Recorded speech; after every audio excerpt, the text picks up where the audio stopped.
Si on veut être dans une communication constructive, nous devons être dans l'amour et dans le respect.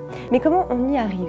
En fait, on est pris dans un espèce de paradoxe. En réalité, on veut absolument lui plaire, mais on s'y prend mal. C'est-à-dire qu'on va lui faire la guerre pour lui plaire.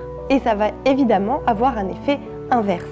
Le but de l'opération, en réalité, c'est d'arriver à se parler pour obtenir justement un tu es le meilleur et tu as raison, mais on y arrivera simplement en s'exprimant d'une façon différente. Il arrive parfois que dans notre enfance nous-mêmes, on nous a parlé assez durement, on nous a imposé les choses. Donc on a intégré en nous une certaine croyance. On pense que pour valoir quelque chose, il faut être imposant, il faut être dur, il faut être sévère. C'est comme ça que les gens qui, par exemple, réussissent dans la vie ou les gens qui sont quelqu'un, qui sont devenus quelqu'un, c'est leur mode de fonctionnement. Donc si je veux devenir quelqu'un, je dois me comporter de la sorte.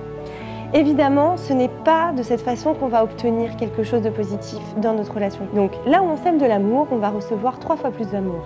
Et là où on sème quelque part de la rage, de la haine, de la sévérité, alors nous recevrons aussi 3 fois plus fort. Quand un cœur parle à un autre cœur, forcément, ça va l'atteindre. Pourquoi? Parce que là, on va en fait traverser les obstacles qui s'appellent la rage, la violence, les mauvais sentiments. Ça va traverser, ça va transpercer et on va aller directement parler à l'émotionnel.